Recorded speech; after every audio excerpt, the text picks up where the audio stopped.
अब तीसरा प्यार, बोलो तीसरा प्यार। तीसरा प्यार। तीसरा प्यार कौन सा है? तीसरा प्यार कौन सा है? तीसरा प्यार जिसे परमेश्वर ने पवित्र ठहराया है वो है पति पत्नी का प्यार। कौन सा प्यार? पति पत्नी का प्यार। आधे लोग सोच रहे हैं बॉयफ्रेंड गर्लफ्रेंड वाले मैटर तो है नहीं यार, हम तो सोच रहे थे पति पत्नी के पहले वाला मैटर आएगा उसका। बॉयफ्रेंड गर्लफ्रेंड वाला जो प्यार है वो बाइबल की कैटेगरी में नहीं है, वो परमेश्वर की ओर से बनाया गया प्रेम नहीं है। बोलो परमेश्वर ने जो तीसरा प्यार बनाया, परमेश्वर ने जो तीसरा प्यार बनाया, दरअसल वो पहला था, वो पहला था, लेकिन वो तीसरे पर है। वो तीसरे पर है। पहला प्यार बनाया था, पहला प्यार बनाया था, वो था आदम और हवा का प्यार, आदम और हवा का प्यार, पति और पत्नी का प्यार, पति और पत्नी का प्यार। बाइबल बताती है, बाइबल बताती है पति उत्पत्ति तीसरे अध्याय में, सॉरी दूसरे अध्याय में, बोलो दूसरे अध्याय में, हालेलुया। उत्पत्ति दूसरा अध्याय निकाल लीजिए, निकाल लिया 19 पद से, तो 18 पद से। फिर यहोवा परमेश्वर ने कहा, आदम का अकेला रहना अच्छा नहीं। आदम का अकेला रहना अच्छा नहीं। आदम का अकेला रहना अच्छा नहीं। हाँ, मैं उसके लिए एक ऐसा सहायक बनाऊंगा, एक ऐसा लाइफ पार्टनर बनाऊंगा जो उससे मेल खाए, जो उससे मेल खाए, मेल खाए। आज क्या हो रहा है पता है? परमेश्वर पार्टनर नहीं बना रहा आज का, आज चुनाव हमारा है पार्टनर का। यह क्या लिखा है?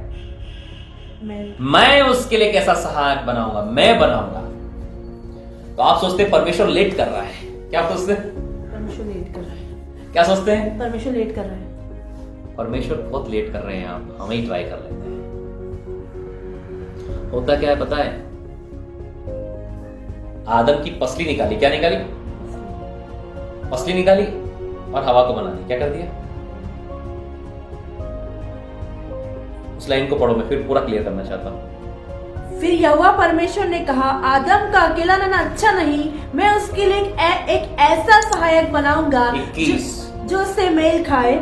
तब यहोवा परमेश्वर ने आदम को भारी नींद में डाल दिया, और जब वह सो गया तब उसने उसकी एक पसली निकालकर उसी जगह मांस भर दिया, और यहोवा परमेश्वर ने उस पसली को जो उसने आदम से निकाली थी स्त्री बना दिया और उसको आदम के पास ले आया। तब आदम ने कहा, अब ये मेरी हड्डियों में की हड्डी और ये मेरा मांस में से मांस है, इसलिए इसका नाम नारी होगा, क्योंकि ये नर में से निकाली गई है। सुनिए मेरी बात, आदम परमेश्वर की परिपूर्णता से इतना भरा हुआ था कि आदम का ऑपरेशन हुआ, उसको कैसे पता चला कि मेरी हड्डी निकाली गई है, मेरी पसली निकाली गई, पसली से नारी बनाई गई है? क्योंकि वो परमेश्वर की परिपूर्णता में बनाया गया था।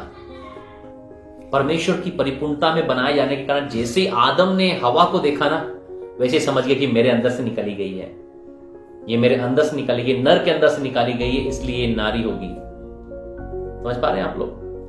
ये जो नारी नाम है ना, ये परमेश्वर ने नहीं रखा, ये नारी नाम उसने रखा, आदम ने रखा। हवा का नाम नारी जो है वो आदम ने रखा, स्त्री जो है आदम ने रखा, ये नाम ये आदम का दिया हुआ है। मैं आपको बताना चाहता हूं इसके बीच की कंट्रोवर्सी कि यहां क्या हुआ था।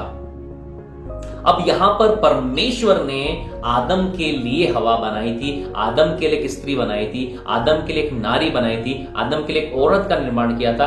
आदम की पसली से उसके अंदर से निकाली गई। इसके अंदर से निकाले जाने का कारण पता है आपको? ताकि उसके अंदर आदम की सोच हो। कम चर्च बोलो, उसके अंदर आदम की सोच, आदम का विचार, आदम का डीएनए, आदम की क्वालिटी, सब कुछ आदम का चाहिए था। भाई मेरे अंदर से जो चीज निकलेगी वो मेरे ही जैसी होगी। समझ पा रहे हैं आप लोग? किसी जानवर के अंदर से नहीं, किसी वस्तु के अंदर से नहीं, आदम के अंदर से निकालने का मतलब यह है कि वो आदम के जैसी होगी। हालेलुया। वो आदम का भाग होगा। आज तो बोलो, उनके विचार एक होंगे, बातों में सहमत होंगे, कामों में सहमत होंगे और मिलकर जीवन बिताएंगे। बाइबल मेंशन नहीं करती आदम और हवा कुश्ती कर रहे हैं, आदम लट लेकर धो रहा है हवा को, लगे सटाके और हवा भाग रही है, बचाओ। आदम बोलेगा कोई बचाने के, हम दो ही हैं इस पृथ्वी पर। सोचो उस समय यदि आदम हवा की पिटाई करता होता तो हवा के पास तो माँ बाप भी नहीं थे।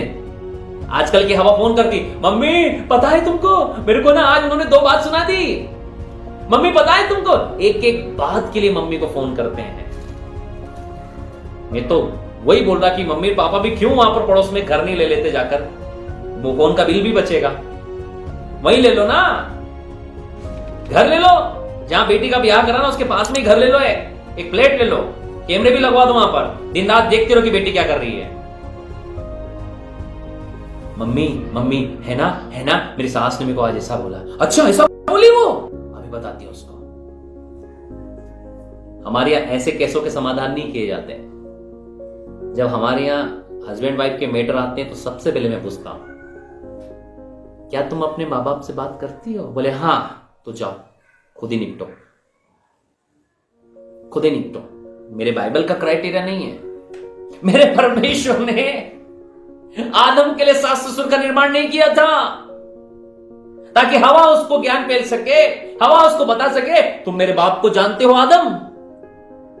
आदम बोलता तेरा बाप मेरा बाप दोनों का बाप एक है, वो है परमेश्वर। तो मेरी मां को जानते हो कितनी लड़ाकू है वो पता है तुमको, मेरा पूरा खानदान उनसे डरता है। तो क्या करे भैया? ऐसी धमकियां देती हैं महिलाएं जाकर ससुराल में।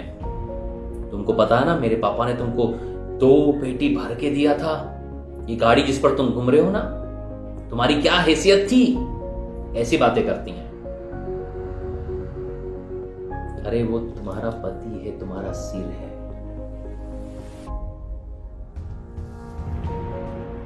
एक बुद्धिमान स्त्री, एक मूर्ख स्त्री। बोलो ना, 2 स्त्रियां हैं। एक बुद्धिमान स्त्री, एक मूर्ख स्त्री। मूर्ख स्त्री अपने पति को गुलाम बनाती है और खुद गुलाम की बीवी बन जाती है।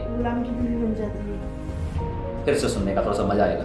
बोलो, मूर्ख स्त्री अपने पति को गुलाम बनाएगी और वो गुलाम की बीवी बन जाएगी। वो कौन है अब? गुलाम की बीवी। बोलो, गुलाम की बीवी। ठीक है। बोलो, अब समझदार स्त्री अपने पति को राजा बनाती है। अपने पति को राजा बनाती और खुद रानी बनती है। राजा की पत्नी क्या बनती है? रानी।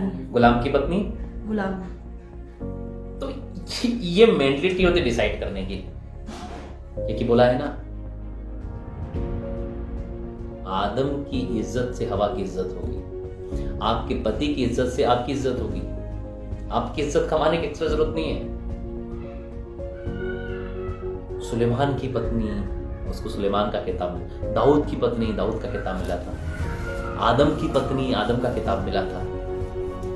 आज क्या है? आज मैं कुछ करने के चक्कर में आज परिवार टूटे हैं।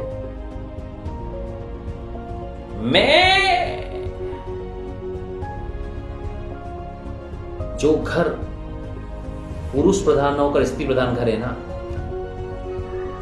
उस घर में परमेश्वर की आशीष नहीं होती। जहां पर स्त्रियां हुकूमत चलाती है। परमेश्वर ने कभी नहीं कहा था कि हवा हुकूमत चलाएगी। जिस घरों में स्त्रियां हुकूमत चलाती हैं, जो स्त्रियां पतियों से जबान चलाती, जो स्त्रियां पति की नहीं सुनती, तो आप किसी को भी बुलाओ अपने घर में प्रार्थना कराने के लिए, उस घर में आशीषें नहीं रहेगी। क्योंकि परमेश्वर, आपको पता है क्या लिखा पौलुस ने? स्त्री का सिर पति होता है। बोलो, स्त्री का सिर पति और पति का सिर यीशु मसीह परमेश्वर। तो जब तू अपने पति के सिर का विरोध करती है, तो परमेश्वर का विरोध करती है। हमें क्या लगता है, पति से झगड़ने के, उसकी बात न मानने के बाद में रिक्का ना मासा का लाब्रोन जो नमोसो खुलो, तो पवित्र आत्मा उतर रहा है। बहुत फीलिंग मैंने देखा ऐसे घर में, भयंकर लड़ाई करती, मारा पीटी करती है। ओ ब्रदर, बहुत पवित्र आत्मा उतर रहा है। मेरा इधर आओ, आंखें बंद कर दो, और जैसे कमांड करते ना तो गुलाटियां खाना शुरू होते हैं। ऐसा पवित्र आत्मा उतरता है। फिर समझ पा रहे हैं आप लोग? कड़वी शिक्षा है, खरी शिक्षा है, कोई समस्या नहीं। 2 लोग भी जीवन बचे ना, तो मैंने बोला ना, मेरा सीना सा चौड़ा रहेगा यीशु मसीह के सामने कि देखो प्रभु, 2 लोग तो लाया हूं। खरी शिक्षा। बोलो थर्ड नंबर का प्यार, थर्ड नंबर का प्यार, हस्बैंड एंड वाइफ्स लव, पति और पत्नी का प्रेम। पति और पत्नी का प्रेम, अब पति और पत्नी का प्रेम, पति और पत्नी का प्रेम, अपनी पति और पत्नी का प्रेम। अपनी पत्नी पड़ोसी की पत्नी से प्रेम नहीं करना है, पड़ोसी के पति से प्रेम नहीं करना है ना। मेरा पति प्रेम नहीं करता तो, मेरी पत्नी प्रेम नहीं करती तो। एक बार बंगले दो बड़े बड़े थे और उसमें से गेट खुलते हैं। सामने के गेट पर एक पुरुष झाड़ू लगा रहा होता है, उधर के गेट पर एक स्त्री झाड़ू लगा रही होती है, और दोनों ने झाड़ू लगाते लगाते ऊपर देखा, दोनों की नजरें मिली।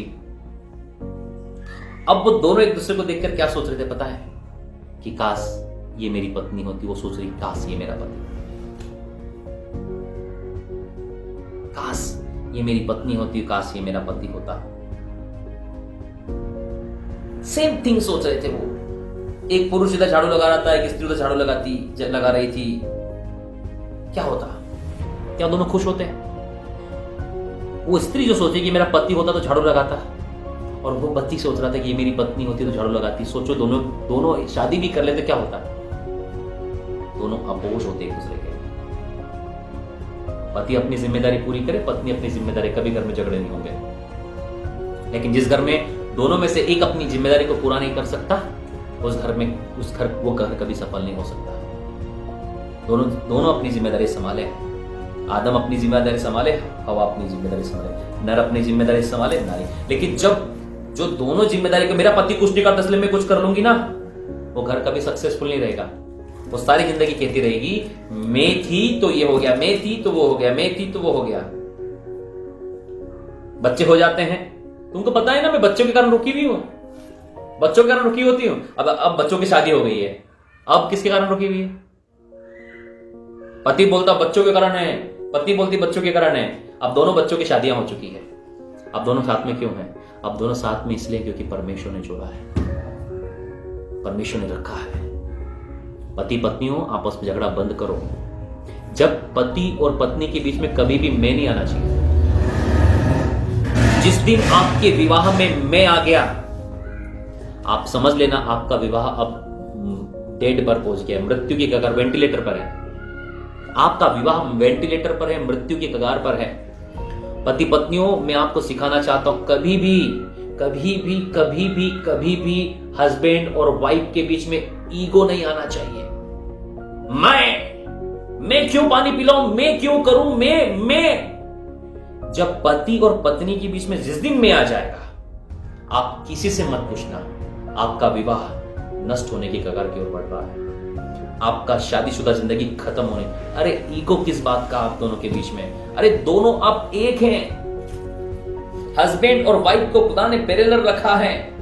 एक ही गाड़ी के दो पहिए हैं, एक ही चश्मे के दो ग्लास हैं, दो कान हैं आप, दो आंखें हैं, नाक के दो छेद हैं आप, दो हाथ हैं आप, दो पांव हैं।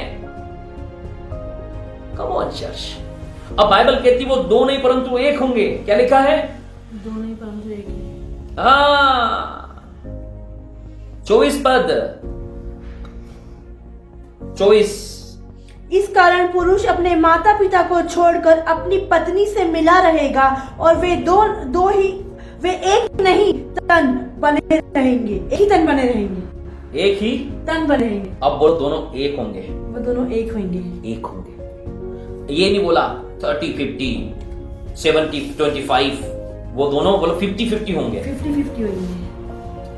मैं आप लोगों से विनम्र निवेदन करता हूं, कभी भी बहनों अपने पति से ईगो मत कीजिए, भाइयों कभी अपनी पत्नी से ईगो ना कीजिए। दोनों हस्बैंड वाइफ में ईगो नहीं होना चाहिए कि मैं। अरे कोई भी कर सकता है, कोई कुछ नहीं। हमारे घर में कभी ईगो वाली बात नहीं। मैं कभी अपनी पत्नी से ईगो नहीं करता, कभी नहीं ईगो करता कि नहीं मैं क्यों करूं मैं। अरे पत्नी है हमारी, हमको उसकी सेवा करने में क्या दिक्कत है भैया? कौन कहता है कि आप पति पत्नी की सेवा नहीं कर सकता या पत्नी पति की सेवा नहीं कर सकती? कर सकते हैं आप। आपको ईगो नहीं होना चाहिए कि मैं पहले आगे होकर क्यों बात करूं, मैं आगे होकर ये क्यों करूं। उसको जरूरत ही तो वो आएगा। ओ जीसस, क्या कर रहे हो अपने रिश्ते के साथ में? ये नहीं होना चाहिए। आप बना लो चाय, पति भी चाय बना सकता है, ऐसा कोई बहुत बड़ी बात थोड़ी कि पत्नी काम करे। आप भी काम कर सकते हो साहब, आप भी अपनी पत्नी को सुबह उठकर चाय दे सकते हो, गुड मॉर्निंग बोलो, चाय दे सकते हो। कौन सा पार्ट टूट जाएगा भैया? कौन सी इज्जत चली जाएगी? पड़ोसी बोल देगा गुलाम बन गया।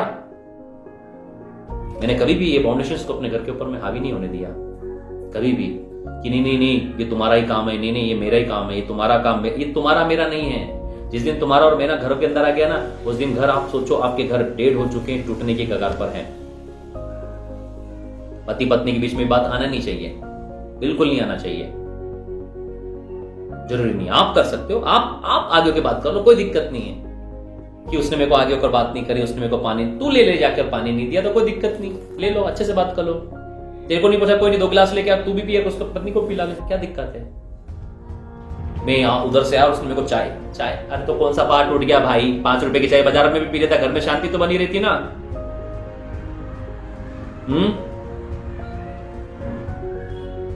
आके बना ले भैया, कितना टाइम लगता है चाय बनाने में? हाँ, ये छोटी छोटी जो बातें हैं ना, इसी के कारण आज परिवार टूट रहा है।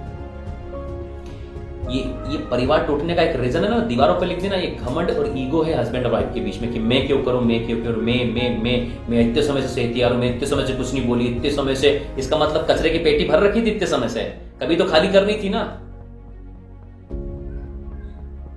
और यही बातें बच्चे देखते हैं, और यही बातें बच्चों की जिंदगी में आती हैं।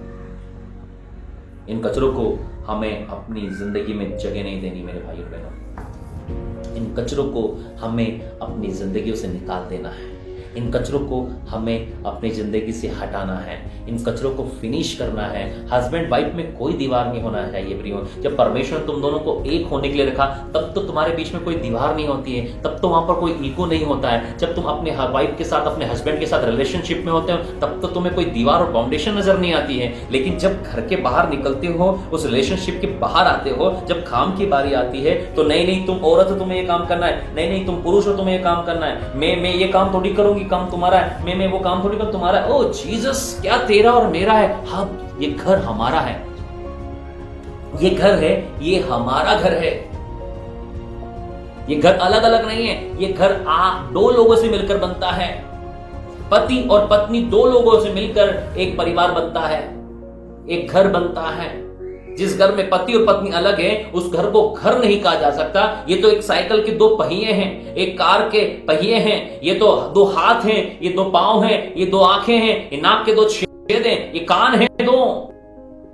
ऐसे अलग अलग नहीं किया जा सकता, क्योंकि परमेश्वर ने जो स्त्री को बनाया था, वो आदम के अंदर से निकाल कर बनाया गया था।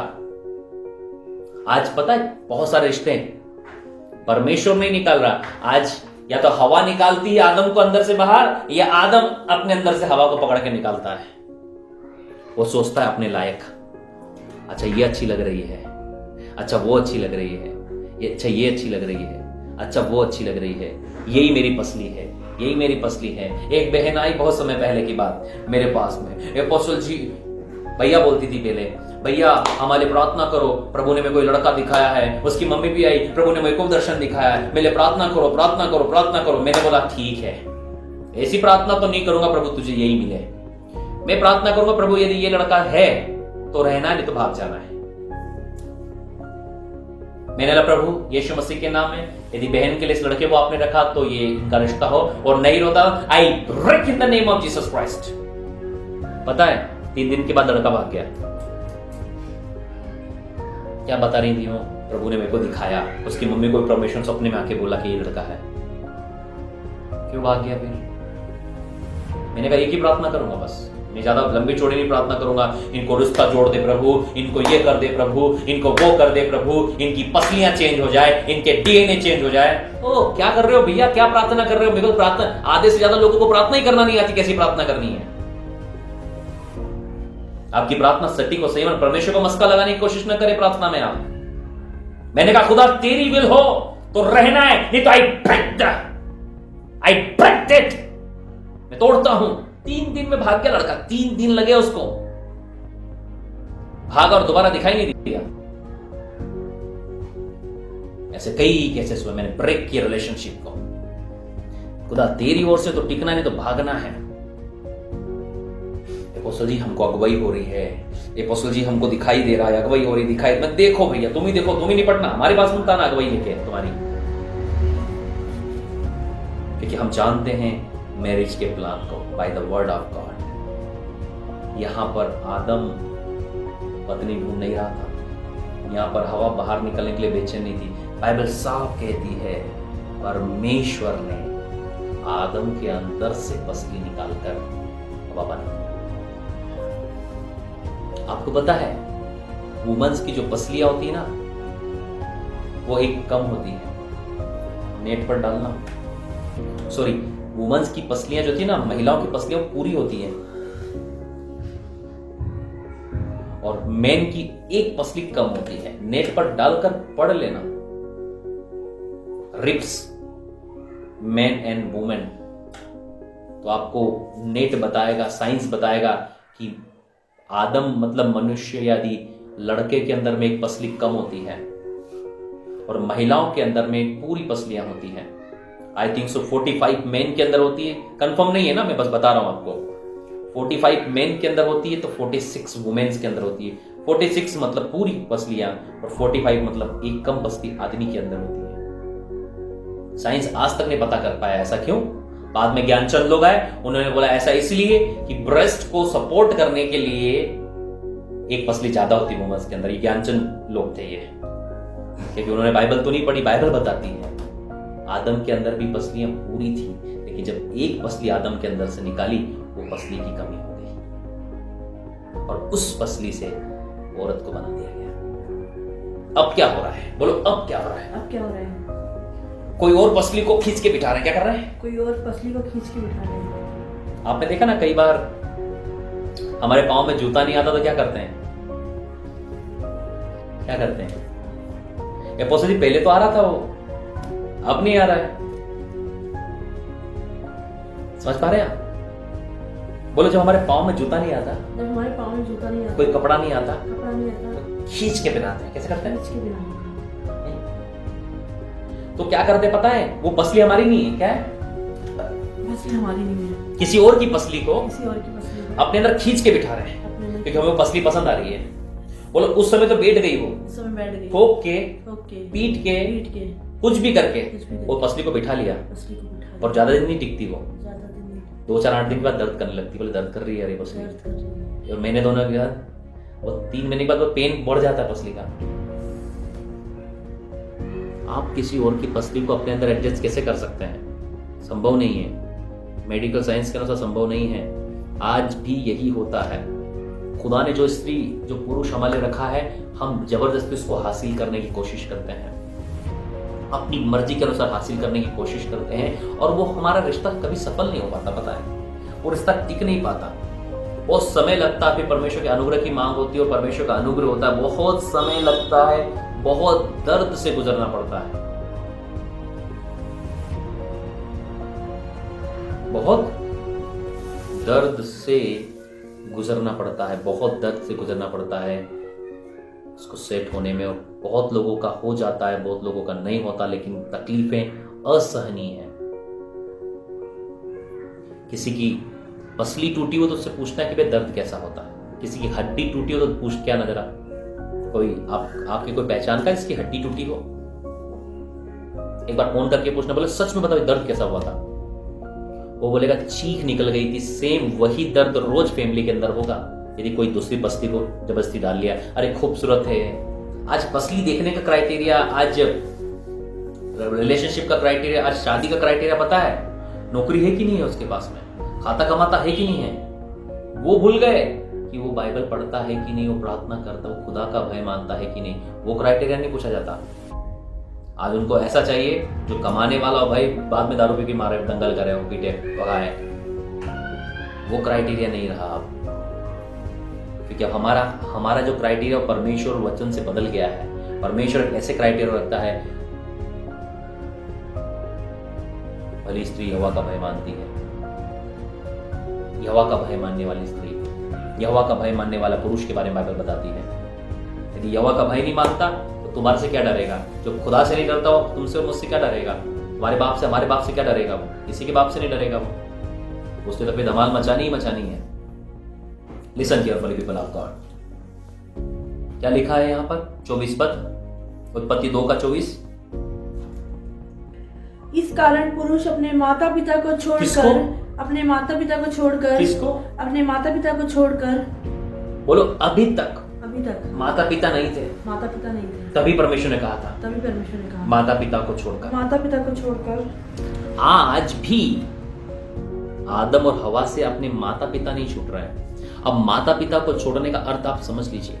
माता पिता को छोड़कर अलग रहने का मतलब ये है कि अब वो अपनी पत्नी के साथ ज्यादा मिला रहेगा। आफ्टर मैरिज अब ये दोनों एक नए घर को बसाएंगे। आफ्टर मैरिज अब ये बात नहीं है कि बाप को और मां को लात मार के बाहर कर दिया।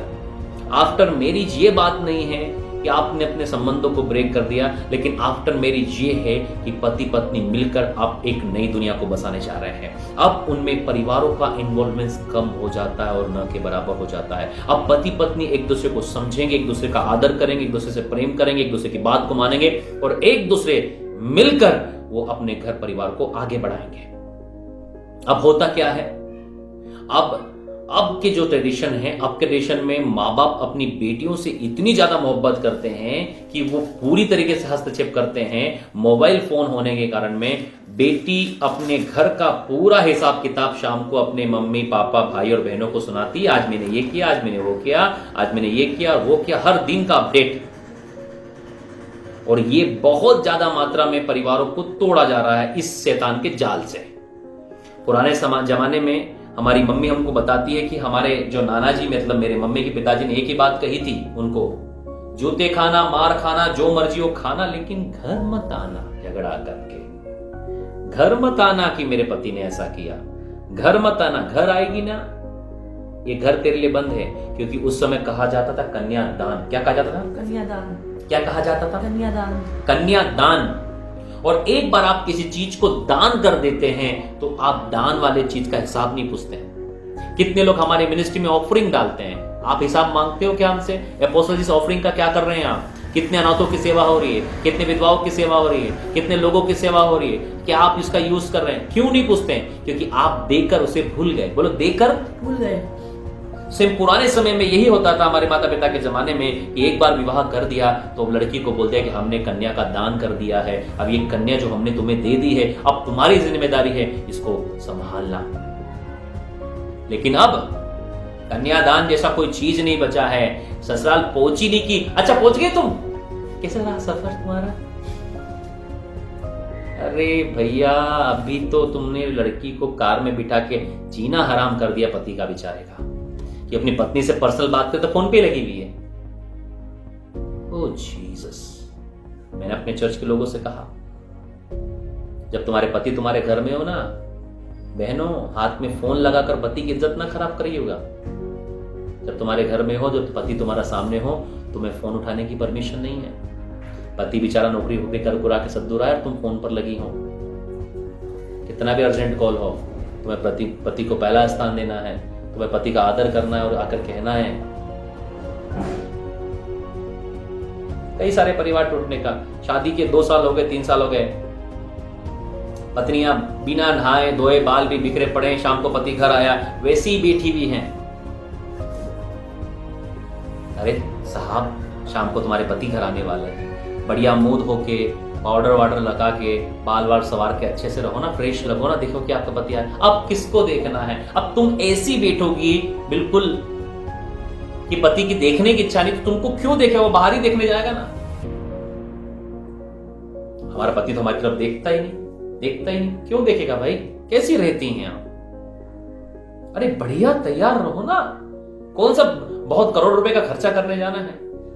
ना दो के चक्कर भाई, पता है कि आपके मिस्टर आने वाले हैं, आपके साहब, आपके हस्बैंड आने वाले हैं, बिल्कुल तैयार होके बढ़िया अप टू डेट रहिए ना, बाल बिल्कुल ठीक कर कुरा के, उसको लगे जिस प्रकार आप शादी के समय रहा करती थी उसी समय रहो ना। अब शादी हो गई, शादी के साल हो गए, बच्चे हो गए हैं, अब बिल्कुल इतने गंदे रहो कि देखने की इच्छा नहीं हो। दिन भर काम करके, तो भैया मुंह भी नहीं धो सकते क्या? काम इतना ज्यादा हो गया कि मुंह भी नहीं धुल रहा है हमारा, कपड़े भी ठीक नहीं हो रहे हैं। यही छोटी छोटी बातें जो पति पत्नी की जिंदगी को खराब करती है। ये पौसरी प्रार्थना करो हमारा पति पत्नी का रिश्ता अच्छा, कहां से चलेगा भाई अच्छा? तुमसे मुंह तो धुलते नहीं बनता, तुम प्रार्थना की बात करते हो। बड़े रहो ना तैयार होकर। अब तुमने भी मान लिया कि हमारा पति पुराना हो गया है, ओल्ड हैंडसेट, नहीं, हमारे ऊपर निर्भर करता है हमारी वैवाहिक जिंदगी को अच्छा बनाना। अच्छे से तैयार रहें आप, रोज आपको तैयार होना, रोज अप टू डेट रहना, तैयार रहना है। जब भी हस्बैंड वाइफ साथ रहें, कोई डिस्टरबेंस की चीज ना होना चाहिए। फोनों को साइड से रख दो, समय बिताओ उनके साथ, उनकी उपस्थिति में आप फोन ना चलाएं।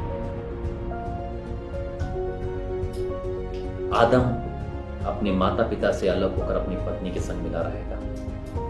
अब यहां पर लड़के और लड़की के माँ बाप की भी जिम्मेदारियां हैं कि वो अपनी बेटियों को जो ससुराल में हैं बार बार फोन कर करके उनकी शादीशुदा जिंदगी को खराब न करें, एक एक बात का हिसाब न पेश करें वहां। ठीक है, दो अलग अलग विचारधारा के लोग हैं, थोड़े समय बर्तन बजेंगे, टकराएंगे, थोड़ा समस्या आएगी, लेकिन धीरे धीरे वो चलना सीख जाएंगे, धीरे धीरे वो चलना सीख जाएंगे। यदि माँ बाप का इन्वॉल्वमेंट रहा तो वो चलना नहीं सीख पाएंगे। यदि मैं अपने बच्चे को स्कूल जाना अकेले नहीं छोड़ता तो कभी भी स्कूल नहीं जाता। वो बोलता मेरे पापा साथ में स्कूल में बैठेंगे, लेकिन मैंने उसको अकेला छोड़ा, 2 दिन रोया, 4 दिन रोया, लेकिन अब वो स्कूल जाता है। आपकी बच्ची 2 दिन रोएगी, 4 दिन रोएगी, लेकिन वो सीख जाएगी कि मुझे इस घर में कैसे रहना है। लेकिन आपने उसको सपोर्ट किया, वो अकड़ती रहेगी पूरी जिंदगी घर के अंदर में, और ऐसे में शादी विवाह टूट जाएगा। क्या लिखा है तो इस में, इस कारण पुरुष अपने माता पिता को छोड़कर, सब लिखा है, पुरुष अपने माता पिता को छोड़कर, माता पिता को छोड़कर, हाँ, अपनी पत्नी से मिला रहेगा, अपनी पत्नी से मिला रहेगा। आपको मैं बताना चाहता हूं मेरे भाई और बहनों, हस्बैंड्स, आपको आपके भरोसे वो अपना घर परिवार छोड़कर आई है। आपकी पत्नी आपके भरोसे अपना घर परिवार अपना सब कुछ छोड़कर आई है। अब वो आपकी प्रॉपर्टी है। क्या है? प्रॉपर्टी। बोलो, पत्नी नहीं है आपकी, पत्नी नहीं है, वो आपकी प्रॉपर्टी है, वो आपकी बेस्ट प्रॉपर्टी है, सबसे बड़ा धन है, और हम हमारे धन की रक्षा करते हैं। बोले 1000 का नोट होता था पहले, तो ऐसे लोग उसको अंदर की जेब में रखते थे और पत्नी को ऐसे ही छोड़ के चले जाते हैं। करने देखो जो करना कर, पैसे को बिल्कुल सुरक्षित लॉकर में रखते हैं और पत्नी को कैसे खुला छोड़ जाते हैं। अरे तुम्हारी पत्नी नहीं है, वो तुम्हारी पर्सनल प्रॉपर्टी है, तुमको ऐसी सुरक्षा रखनी है। जब घर में गाड़ी लेके आते हो, नहीं बिल्कुल गाड़ी को चकाचक धो धुआ के साफ रखते हो, लेकिन रही पत्नी की बात अप टू डेट रखने की, तो उसके लिए कुछ नहीं करना है। कम ऑन जश, आपको इस बात को समझना पड़ेगी। पत्नी की जिम्मेदारी नहीं है, पति की जिम्मेदारी है। पत्नी का पालन पोषण करना, पत्नी को खिलाना, पत्नी की जरूरत पूरी करना। आप शर्ट खरीदो ना खरीदो, पत्नी को साड़ी जरूर दिलाना है आपको। आपके शर्ट आने से पहले आपकी पत्नी के पास साड़ी आना चाहिए, और उसकी पत्नी सब साड़ी मिले तो उसने कहना चाहिए अब तुम भी शर्ट ले लो ना। हम सब लेते जा रहे हैं। मैंने कई केसेस आते हैं हमारे पास में, पति की सारी जरूरतें पूरी, माँ पूरी फेवर में है, और पत्नी बिल्कुल ऐसी बना दी उसको एक हड्डी, उसको कुछ नहीं देना है, पति के सारे शौक। ये रिलेशनशिप नहीं रही, ये खुदा की ओर से रिश्ता नहीं है। तीसरा जो प्रेम मैं आपको सिखा रहा हूं वो है पति पत्नी का प्रेम। वो ही लव है जो खुदा ने हमारी लाइफ के अंदर में दिया है।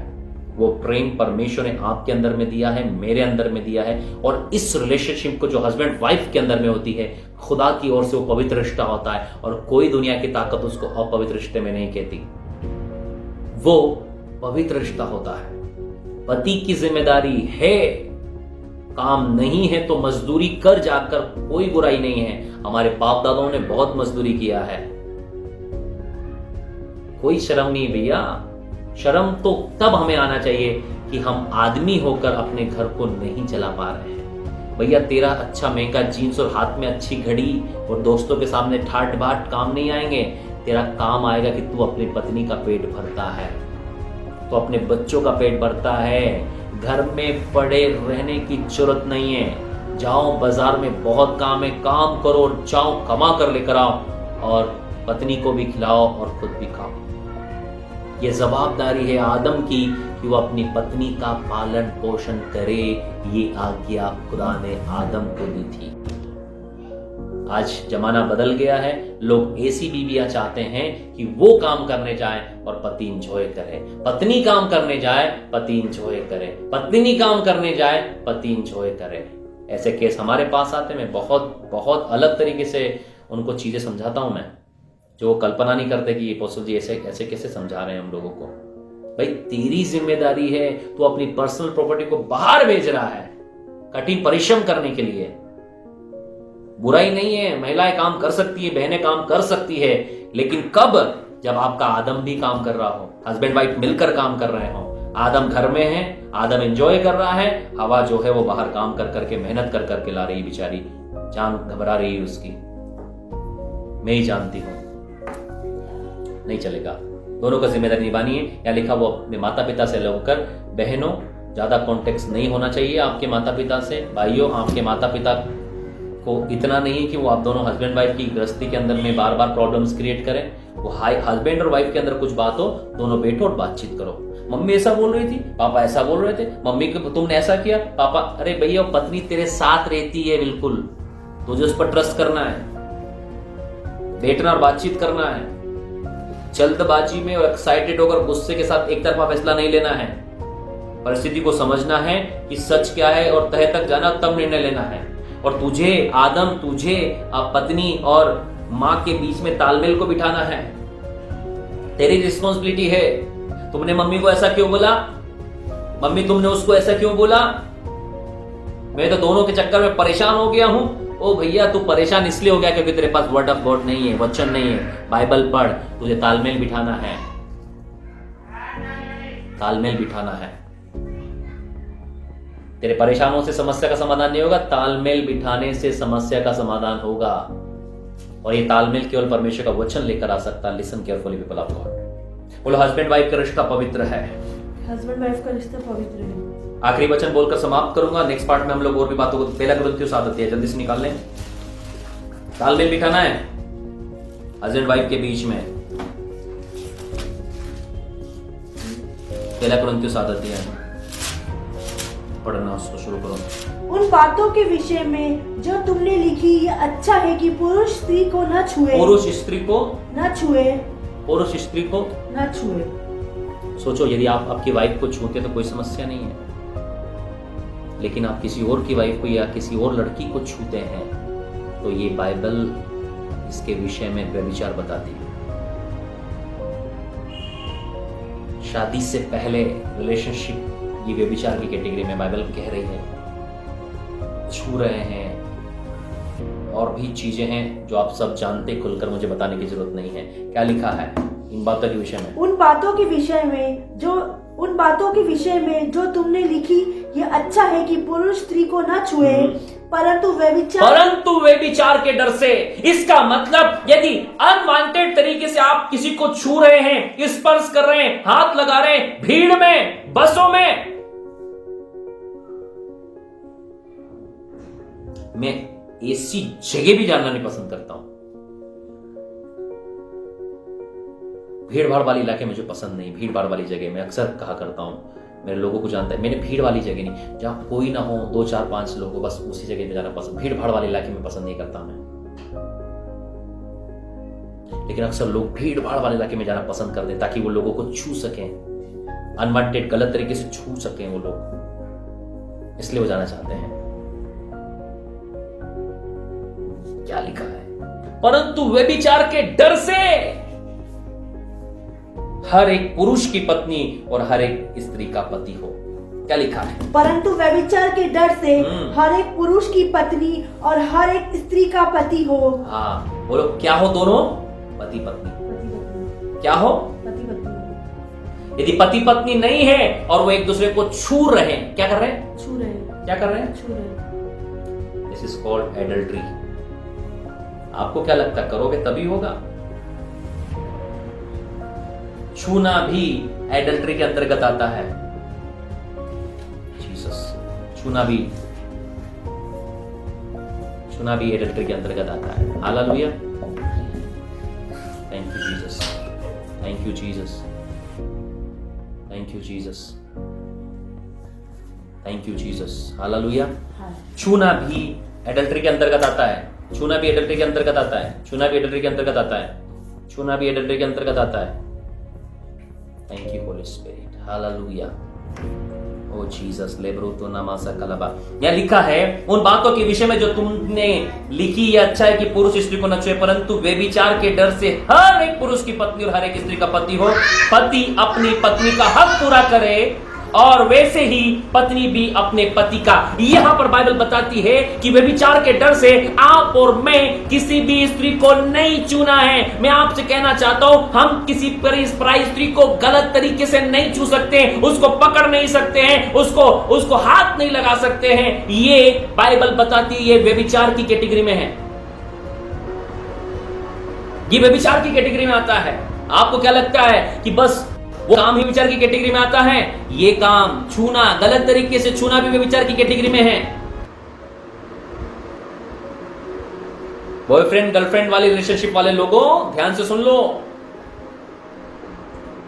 बॉयफ्रेंड गर्लफ्रेंड वाली रिलेशनशिप में घूम रहे हैं, फिर रहे हैं, गाड़ियों में बैठ रहे हैं, खा रहे हैं, गार्डनों में, पार्क्स में,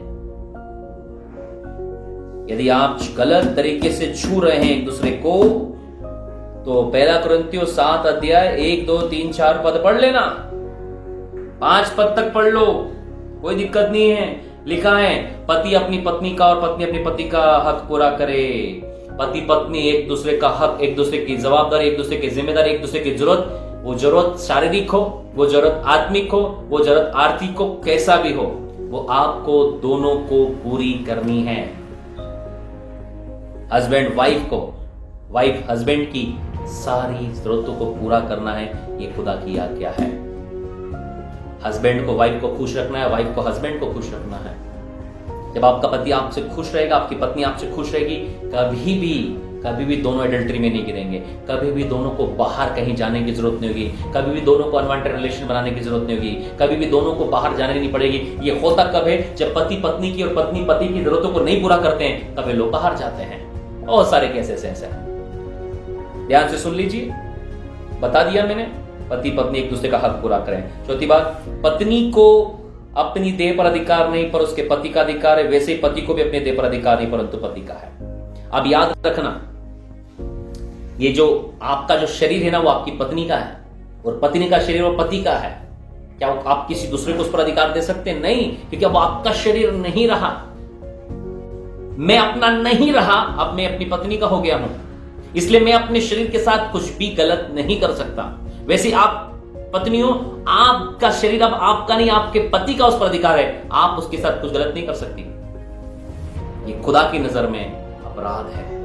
लिखा है तुम एक दूसरे से अलग न रहो, परंतु केवल एक समय तक आपस की सम्मति से प्रार्थना के लिए अवकाश मिले, फिर एक साथ रहें। ऐसा ना हो कि तुम्हारे असंयम के कारण शैतान तुम्हें परखे। बहुत बार हस्बैंड वाइफ अलग अलग रहते हैं और यही होता है उनके व्यभिचार में गिरने का कारण। बहुत बार हस्बैंड वाइफ अलग अलग रहने के कारण, लंबे समय तक अलग अलग रहने के कारण हस्बैंड और वाइफ के बीच में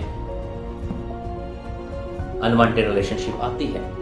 हस्बैंड कहीं और, वाइफ कहीं और। वो इसलिए क्योंकि वे लोग ज्यादा समय अलग अलग रहते हैं। मैंने अपने लोगों से कहा है कि हस्बैंड वाइफ ज्यादा दिन तक अलग अलग न रहें। हस्बैंड वाइफ जहां रहें साथ में रहें, यही खुदा की मर्जी है। आज मैंने आपको 3 प्रकार के प्रेमों के विषय में बताया है। मैं बिलीव करता हूं कि आपको ये प्रेम समझ में आया है। अभी हमारे आसपास एटमॉस्फेयर में जो प्रेम बताया जा रहा है, वो प्रेम वासनापूर्ण है, वो प्रेम शारीरिक है, वो प्रेम शैतानी है, वो प्रेम व्यभिचार और लस्ट से भरा हुआ है, वो प्रेम शैतान की ओर से दिया जा रहा है। आप उस प्रेम के विषय में एक दूसरे को विश न करें। आप उन गंदे प्रेम के विषय में स्टेटस न लगाएं। आप उस गंदे विषय के प्रेम में एक दूसरे को उत्साहित न करें। आपको बताना चाहता हूं, आप इस प्रेम से आजाद रहें। आपके लिए और मेरे लिए जो सच्चा प्रेम है, वो अपनी पति और पत्नी का प्रेम है। सबसे पहला जो हमारे लिए सच्चा प्रेम है, वो हमारे माता और पिता का प्रेम है। दूसरा प्रेम हमारा भाई और बहन का प्रेम है। तीसरा प्रेम पति और पत्नी का प्रेम है। आगे 2 प्रेमों के बारे में और बताऊंगा मैं आपको नेक्स्ट पार्ट में। मैं बिलीव करता हूं आज का संदेश के द्वारा परमेश्वर ने आपसे बातचीत किया है, आज का संदेश के बारे में आपसे बातचीत किया है। Hallelujah, hallelujah, hallelujah. आज के संदेश के विषय में परमेश्वर ने आपसे बातचीत किया होगा। इन संदेशों को बार बार सुने। यदि अभी तक शेयर नहीं किया तो शेयर कर दें, अपने फ्रेंड्स और फैमिली को शेयर करें। यदि कोई कंडीशन में है तो आप उनसे बात करें और उन्हें आजाद करें। मैं बिलीव करता हूं आज 3 प्रेम आपको समझ में आया। पहला प्रेम माता पिता का प्रेम, दूसरा प्रेम भाई और बहन का प्रेम, तीसरा पति और पत्नी का प्रेम। अभी 2 प्रेम और बाकी हैं, 2 प्रेम और बाकी हैं जो नेक्स्ट पार्ट में मैं आप लोगों को सिखाऊंगा। यदि अभी तक आपने शेयर नहीं किया शेयर कीजिए।